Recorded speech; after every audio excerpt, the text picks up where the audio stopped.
ନମସ୍କାର। ପାଳଙ୍ଗ ଶାଗରେ ତ ଆପଣମାନେ ଅନେକ ପ୍ରକାର ରେସିପି ବନେଇକି ଖାଇଥିବେ। ଆଉ ପାଳଙ୍ଗ ଶାଗ ଆମ ଦେହ ପାଇଁ ଆପଣମାନେ ତ କେତେ ହେଲ୍ଦି ଜାଣିଛନ୍ତି। ପାଳଙ୍ଗ ଶାଗର ବେନିଫିଟ ବହୁତ ଅଛି। ଦେଖିପାରୁଥିବେ ଏଇଠି ମୁଁ କାଟିକି ଗୋଟେ ଦେଖଉଛି କେତେ ସଫ୍ଟ ଏବଂ ଜୁସି ହେଇଛି। ଆଉ ଦେଖିବାକୁ ଯେତିକି ସୁନ୍ଦର ଖାଇବାକୁ ମଧ୍ୟ ସେତିକି ଟେଷ୍ଟି ଥିଲା। ଏଇ ରେସିପିକୁ ଥରେ ନିହାତି ଭାବରେ ବନାନ୍ତୁ।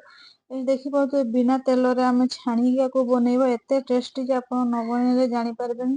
ଯୋଉମାନେ ପାଳଙ୍ଗ ଶାଗ ଖାଇବାକୁ ପସନ୍ଦ କରୁନଥିବେ ସେମାନେ ବି ଏଇ ତରକାରୀକୁ ଆରାମସେ ଖାଇନେବେ, ଜାଣିପାରିବେନି ଯେ ଆପଣ କୋଉଥିରେ ତିଆରି କରିଛନ୍ତି। ତେବେ ଚାଲନ୍ତୁ ଷ୍ଟାର୍ଟ କରିବା।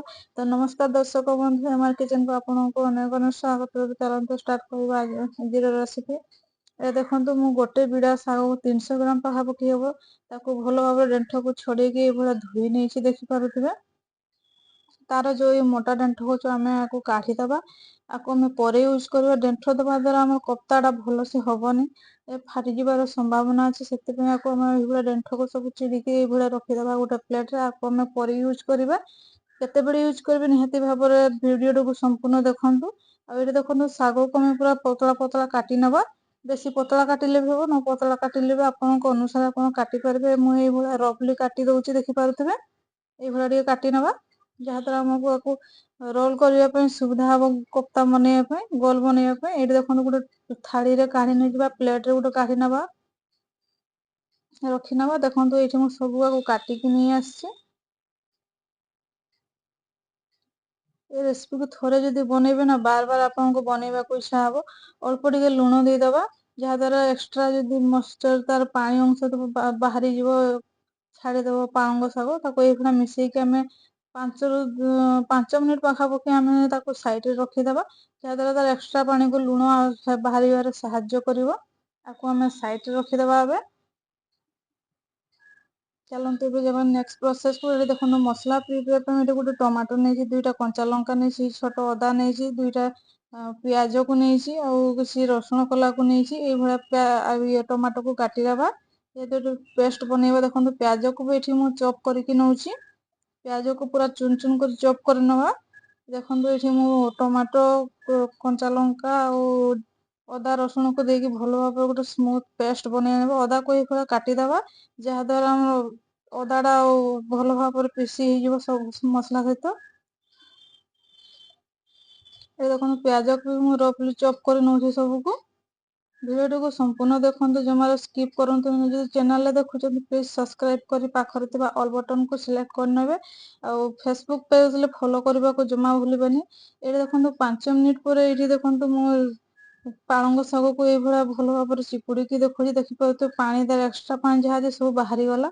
ତାପରେ ସେ ଗୋଟେ ଜାଗାକୁ ଆମେ କାଢି ନବା। ଦେଖନ୍ତୁ ସେଇଠି ବେସନ ଦେଇଦବା ପାଖାପାଖି। ଏଠି ମୁଁ ଅଧା ଗିନା ପାଖାପାଖି ବା ଅଧା କପ୍ ପାଖାପାଖି ଏଠି ବେସନ ୟୁଜ କରିଛି, ଚାମଚରେ ଦେଇକି ଦେଖି ପାରୁଥିବେ। ଆଉ ଏକ୍ସଟ୍ରା ପାଣି ଯୋଉଟା ଅଛି ଆମେ ତାକୁ ସାଇଡରେ ରଖିବା। ତାକୁ ଆମେ ପରେ ୟୁଜ କରିବା ଦରକାର ହେଲେ।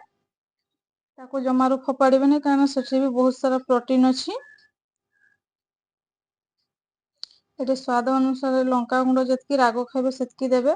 ଯଦି ଛୋଟ ଛୁଆ ଅଛନ୍ତି ଦେବେନି। ଆଉ ଅଳ୍ପ ଟିକେ ହଳଦୀ ଗୁଣ୍ଡ ଦେଇଦବା। ସ୍ୱାଦ ଅନୁସାରେ ଯେହେତୁ ଲୁଣ ଦେଇଥିଲେ ଆଉ ଲୁଣ ଦବାନି, ଦେଇକି ତାକୁ ଭଲ ଭାବରେ ମିଶେଇ ନବା। ମୁଁ ଏଠି ବେସନକୁ ଅଳ୍ପ ଅଳ୍ପ କରିକି ଦଉଛି। ଦେଖିପାରୁଥିବେ ଏଠି ଆମର ଗୋଲ ହଉନାହିଁ। ବେସନ ସହିତ ଗୋଳେଇଲା ପରେ ବି, କାହିଁକି ନା ଆହୁରି ଆମକୁ ଏଠି ବେସନ ଦରକାର। ସେଥିପାଇଁ ମୁଁ କହୁଛି ଟୋଟାଲ ଏଠି ମୁଁ ଅଧା ଗିନା ପାଖାପାଖି ବେସନ ନେଇଛି। ଦେଇକି ଭଲ ଭାବରେ ତାକୁ ଏଇଭଳିଆ ଦେଖନ୍ତୁ ମିଶେଇ ନବା। ବେସନକୁ ହାଲକା ହାଲକା ଦେଇଦେବେ। ଏକା ଥରେ ଦେଇଦେଲେ କଣ ହବ ନା ଜାଣିପାରିବେନି ଯେ ଅଧିକା ବେସନ ହେଇଗଲା କି ଅଧିକା ବେସନ ହେଇଗଲେ ବି ଖାଇବାକୁ ଭଲ ଲାଗିବନି। ଦେଇକି ପୁଣି ତାକୁ ଭଲ ଭାବରେ ମିଶେଇ ନବା। ଆଉ ଯୋଉ ଆମେ ପାଣିକୁ ଚିପୁଡିକି ରଖିଥିଲେ ସେଇ ପାଣିକୁ ଏଇଥିରେ ଆମେ ଏଡ କରିବା। ଦେଇକି ଭଲ ଭାବରେ ଗୋଳେଇ ନବା। ଦେଖିପାରୁଥିବେ ପାଣି ମୁଁ ଦେଇ ଦେଇଛି। ଦେଇକି ଭଲ ଭାବରେ ତାକୁ ଆମେ ଗୋଳେଇ ନବା। ଦେଖିପାରୁଥିବେ ଏଇ ଷ୍ଟେଜ ଦେଖିପାରୁଥିବେ ଏବେ ଆମର କପ୍ତା ଟା ରେଡି ହେଇଯାଉଛି। ଯେହେତୁ ଏଠି ଦେଖନ୍ତୁ ଗୋଲ ଗୋଟେ ହେଇଯାଉଛି ବଲ ଟାଇପ ର, ତାହେଲେ ଜାଣିବେ ଏଠି କପ୍ତା ହେବା ପାଇଁ ପରଫେକ୍ଟ ଏଠି ଆମେ ବେଟର କୁ ବନେଇ ନେଇଛେ। ହାତରେ ଯଦି ଅଳ୍ପ କିଛି ତେଲ ନେଇ ନେବେ ତ ବନେଇବା ପାଇଁ ବହୁତ ହି ସୁବିଧା ହବ। ଏଇଭଳିଆ ସେମ ପ୍ରୋସେସ ରେ ଆମେ ସବୁ ବଲକୁ ବନେଇ ନବା। ଏଇ ଯେ ମୁଁ ଗୋଟେ ଇଟିଲି ଛାଞ୍ଚ ନେଇଛି। ଏଠି ତେଲ ଗ୍ରେସ୍ କରିନେବା। ଆପଣ ଚାହିଁଲେ ଯେକୌଣସି ଷ୍ଟିମର ନେଇପାରିବେ, କିମ୍ବା ଜାଲି କିମ୍ବା ଗୋଟେ ଗିନା ରଖିଦେଇକି ଅଳ୍ପ ପାଣି ଦେଇକି ତା ଉପରେ ପ୍ଲେଟରେ ବି ଆପଣଙ୍କ ଷ୍ଟିମ କରିପାରିବେ, କିମ୍ବା ଆପଣଙ୍କ ଇଚ୍ଛା ଫ୍ରାଏ ବି କରିପାରିବେ ଆକୁ।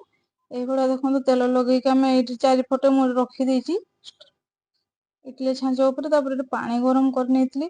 ପାଣି ଗରମ ହେଲା ପରେ ଦେଖନ୍ତୁ ସେଇଠି ମୁଁ ତାକୁ ଇଟିଲି ଛାଞ୍ଚକୁ ବସେଇକି ଏଇଭଳିଆ ପାଖାପାଖି 5 ରୁ 10 ମିନିଟ କଭର କରିକି ଛାଡି ଦେଇଥିଲି। ଦେଖିପାରୁଥିବେ ଏଠି 10 ମିନିଟ ହେଲା ପରେ ଏଠି ଦେଖନ୍ତୁ ପରଫେକ୍ଟ ଆମର ପୁରା ସିଝିଯାଇଛି। ଏତେ ସଫ୍ଟ ଦେଖିପାରୁଥିବେ ଏଇଠି ହାତରେ ଆପଣଙ୍କୁ ମୁଁ ଦେଖଉଛି କେତେ ସଫ୍ଟ ହେଇଛି, କେତେ ସ୍ପଞ୍ଜି ହେଇଛି। ଆଉ ପରଫେକ୍ଟ ଏତେ ବଢିଆ ସିଝିଛି ଆପଣ ନ ବନେଇଲେ ଜାଣିପାରିବେ ନାହିଁ। ଯେତିକି ଆପଣ ତେଲ ଦେଇପାରିବେ, କିନ୍ତୁ ଏଠି ମୁଁ ବେଶୀ ତେଲ ୟୁଜ କରିନି। ଅଳ୍ପ ଟିକେ ଜିରା ଦେଇକି ପିଆଜ କାଟି ରଖିଥିବା ପିଆଜକୁ ଆମେ ଦେଇକି ଭଲ ଭାବରେ ଗୋଲ୍ଡେନ ବ୍ରାଉନ ହେଲା ପର୍ଯ୍ୟନ୍ତ ଭାଜି ନେବା। ଆଉ ଏଠି କଞ୍ଚା ଲଙ୍କା କୁ ଗୋଟେ ମୁଁ ଦେଇ ଦେଇଛି। ଆପଣ ଚାହିଁଲେ ଅପସନାଲ ଅଛି ଦେଇ ବି ପାରିବେ ନ ଦେଇ ବି ପାରିବେ।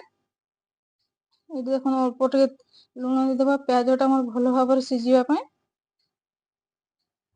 ଦେଖନ୍ତୁ ଏଠି ପିଆଜ ଆମର ଭଲ ଭାବରେ ଗୋଲ୍ଡେନ ବ୍ରାଉନ ହେଇଯାଇଛି। ଏଇ ଷ୍ଟେଜରେ ଗୋଟେ ଚାମଚ ଆମେ ଲଙ୍କା ଗୁଣ୍ଡ ଦେଇକି ଭଲ ଭାବରେ ତାକୁ ମିଶେଇ ନେବା, ଯାହା ଦ୍ୱାରା କଲର ଟା ଆମ ତରକାରୀରେ ବହୁତ ହି ବଢିଆ ଆସିବ। ତାପରେ ଆମେ ବାଟି ରଖିଥିବା ମସଲାକୁ ଦେଇକି ଭଲ ଭାବରେ କଷି ନେବା ତେଲ ଛାଡିଲା ପର୍ଯ୍ୟନ୍ତ ମସଲାକୁ। ଅଳ୍ପ ଟିକେ ସେମ ଜାଗାରେ ପାଣି ଦେଇକି ତାକୁ ଭଲ ଭାବରେ ମସଲାକୁ କଷି ନେବା। ଯେହେତୁ ଟମାଟୋ ରେ ଆମର କଞ୍ଚା ଅଛି ତାକୁ ସିଝିବା ପାଇଁ ସମୟ ଲାଗିବ। ଏଇଠି ଦେଖନ୍ତୁ ଏକାଥରେ ମୁଁ ଏଠି ହଳଦୀ ଗୁଣ୍ଡ ବି ହାଫ ଚାମଚ ଦେଇଛି, 1/4 ଟିସ୍ପୁନ ଜିରା ଗୁଣ୍ଡ ଦେଇ ଦଉଛି। ସ୍ଵାଦ ଅନୁସାରେ ଏକାଥରେ ଆମେ ଲୁଣ ଆଡ କରିକି ଭଲ ଭାବରେ ମିଶେଇ ନବା, ମସଲାକୁ କଷି ନବା। ଯେତେ ଭଲ ସେ କଷି ପାରିବା ତରକାରୀ ଟା ଆମର ସେତେ ବଢିଆ ଟେଷ୍ଟ ଆସିବ। ଦେଖନ୍ତୁ ମସଲା ଆମର ହାଲକା ତେଲ ଛାଡି ଆସିଛି। ତାକୁ ପୁଣି ଆମେ କଷି ନେବା ମିଡିୟମ ଟୁ ଲୋ ଫ୍ଲେମ ରେ।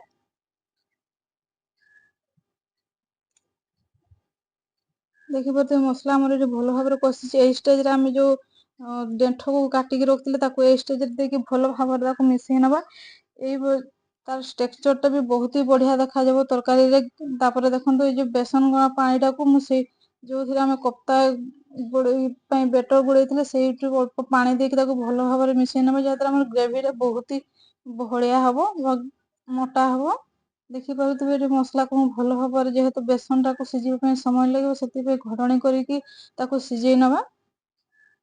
ଦେଖିପାରୁଥିବେ ଏଠି ବେସନ ଭଲ ଭାବରେ ତେଲ ଛାଡିଛି। ଅଳ୍ପ ଗୋଟେ ଚାମଚରେ ମୁଁ କସ୍ତୁରୀ ମେଥି ଦେଇକି ଭଲ ଭାବରେ ତାକୁ ପୁଣି ମିଶେଇ ନବା ମସଲାକୁ।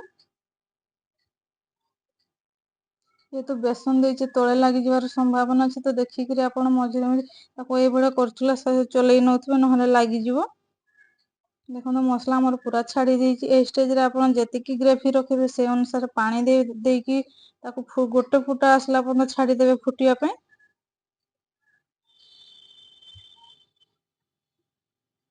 ଗୋଟେ ଫୁଟା ଆସିଗଲା, ଏଇ ଷ୍ଟେଜରେ ଆମେ ସବୁ କପ୍ତାକୁ ଦେଇଦବା।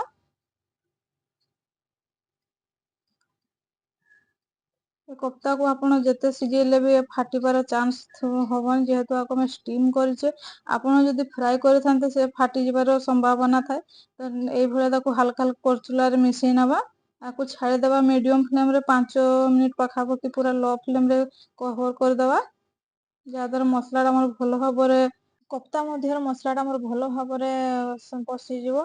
5 ମିନିଟ ପରେ ଆମେ ତାକୁ ଗ୍ୟାସକୁ ଅଫ୍ କରିଦବା ଥଣ୍ଡା ହବା ପାଇଁ। ଦେଖନ୍ତୁ ଥଣ୍ଡା ହେଲା ପରେ ଏଠି ମୁଁ ସର୍ଭ କରୁଛି। ଆପଣ ଯେକୌଣସି ଭାତ ହଉ, ରୁଟି ହଉ, ପରଟା ହଉ, ଯେକୌଣସି ନାନ୍ ସହିତ ବି ଖାଇପାରିବେ। ତରକାରୀ ବହୁତ ହି ଟେଷ୍ଟି ଆଉ ବହୁତ ହି ହେଲ୍ଦି। ଥରେ ନିହାତି ଭାବରେ ଟ୍ରାଏ କରନ୍ତୁ। ଆଉ ଆପଣ କୋଉ ଜାଗାରୁ ଦେଖୁଛନ୍ତି ମୋ ରେସିପି ନିହାତି ଭାବରେ କମେଣ୍ଟ କରିକି କହିବେ। ଚ୍ୟାନେଲ ଯଦି ନୂଆ ଅଛନ୍ତି ପ୍ଲିଜ ସବସ୍କ୍ରାଇବ କରନ୍ତୁ। ଫେସବୁକ୍ ପେଜରେ ଦେଖୁଥିଲେ ଫଲୋ କରନ୍ତୁ। ଆଉ ଆପଣଙ୍କୁ ଆଜିର ରେସିପି କେମିତି ଲାଗିଲା ନିହାତି ଭାବରେ କମେଣ୍ଟ କରିକି କହିବେ। ସେଥିପର୍ଯ୍ୟନ୍ତ ବାଏ, ନମସ୍କାର, ଜୟ ଜଗନ୍ନାଥ। ଦେଖା ହବ ପୁଣି ନେକ୍ସଟ ବ୍ଲଗରେ କିଛି ନୂଆ ରେସିପି ସହିତ।